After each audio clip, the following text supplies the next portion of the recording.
Comenzamos 9:41. Esto es Mercado Global acá en Tele13 Radio. Paula Comandari nuevamente en el estudio. ¿Cómo estás, Paula? ¿Cómo están? Muy buenos días. Está movida la cosa. Muy movida la cosa. De hecho, los mercados no partieron bien esta mañana. Oye, sí, impresionante porque todas las bolsas, todos los índices del mundo, incluidos los futuros de Estados Unidos, están a la baja. A la baja, con pérdidas. Bueno, vamos a comentarlo a partir de este momento. Comenzamos esta edición de Mercado Global. Santander Rewards, Interwings, el mayor distribuidor de radiocomunicación Motorola de Latinoamérica. Evol, soluciones energéticas para tu empresa. Abre tu cuenta de ahorro Plan Vital. Y Claro Empresas, por ti cada día mejor. Presentan Mercado Global.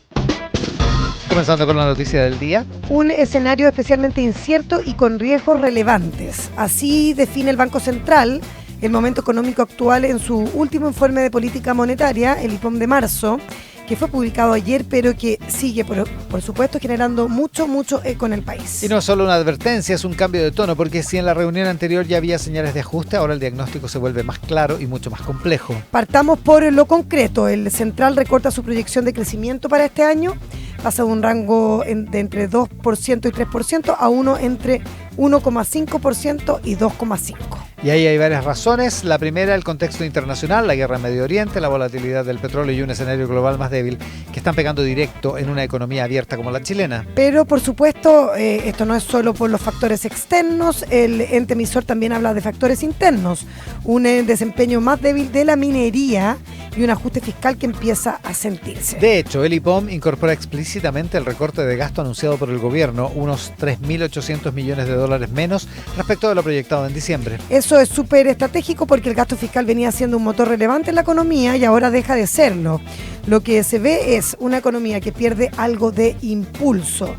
Claro, así lo dicen los datos. La demanda interna se ajusta desde un 3% a un 2,4%. La inversión baja de 4,9% a 4% y el consumo también se modera de 2,7% a 1,8%. Y eso tiene lógica, menos gasto fiscal, más incertidumbre externa y un escenario donde hogares y empresas empiezan a ser más cautos. El Banco Central lo dice explícitamente, hay una corrección a la baja en el gasto de hogares y empresas, aunque no todo es completamente negativo, también hay algunos factores de compensación.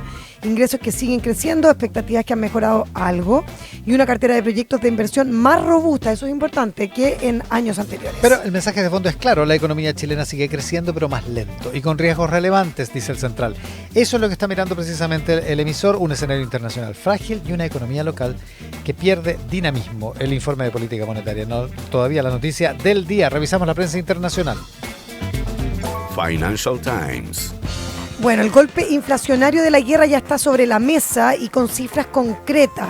Muy interesante el reportaje que publica hace minutos la OCDE, que advierte que la inflación en Estados Unidos podría subir hasta 4,2% este año, convirtiéndose en la más alta del grupo de los G7. El origen, dice el estudio, es claro, la energía. El conflicto en Medio Oriente está tensionando los precios del petróleo, el gas y también de insumos críticos como fertilizantes, helio y químicos industriales. De hecho, la OCDE pone el foco en un punto clave, el estrecho de Hormuz. Yo creo que ya nunca más se nos olvidó.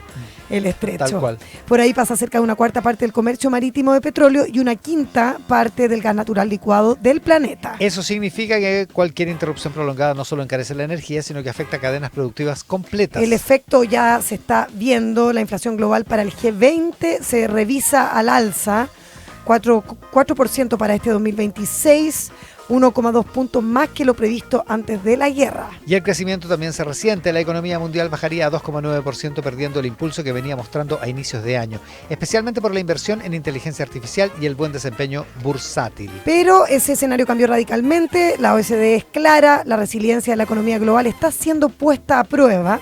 Y el riesgo mayor es uno bien conocido, este shock energético prolongado que combina inflación alta con crecimiento débil. En otras palabras, un escenario incómodo para los bancos centrales y para los gobiernos, dice el Financial Times.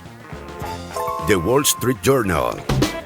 Los mercados están reflejando la incertidumbre que está viviendo el mundo. El petróleo Brent se transa a $107 por barril y las bolsas, como ya adelantábamos, reaccionaron todas a la baja. Esto en medio de negociaciones que avanzan poco. Aunque hay intentos de mediación, Irán públicamente descarta conversaciones, mientras en privado deja abierta una puerta. El problema es que las posiciones son cada vez más extremas y las demandas de ambas partes están muy lejos de lo que se discutía antes del conflicto. Eso es lo que inquieta a los inversionistas, la posibilidad de una guerra más larga. El mercado lo muestra claramente. Suben los rendimientos de los bonos, el dólar se fortalece y el petróleo vuelve a presionar. Mientras tanto, la atención está puesta en la Reserva Federal, porque si la inflación vuelve a subir por energía, las tasas podrían mantenerse altas por más tiempo. Y eso obviamente se permea a los demás países y complica aún más el escenario global. Financiamiento más caro, menor inversión y menor crecimiento, lo que muestra que la guerra está siendo un factor demasiado fundamental en las decisiones económicas globales. Todo eso está en el análisis del Wall Street Journal.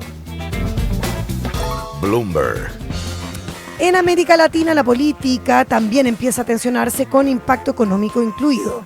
En Brasil, el presidente Lula enfrenta un escenario cada vez más complejo. Su ventaja en las encuestas se diluyó y hoy Flavio Bolsonaro, el amigo del presidente Kast, aparece levemente arriba de cara a las elecciones de octubre. Así es, este no es solo un tema electoral, hay un trasfondo económico y político mucho más profundo.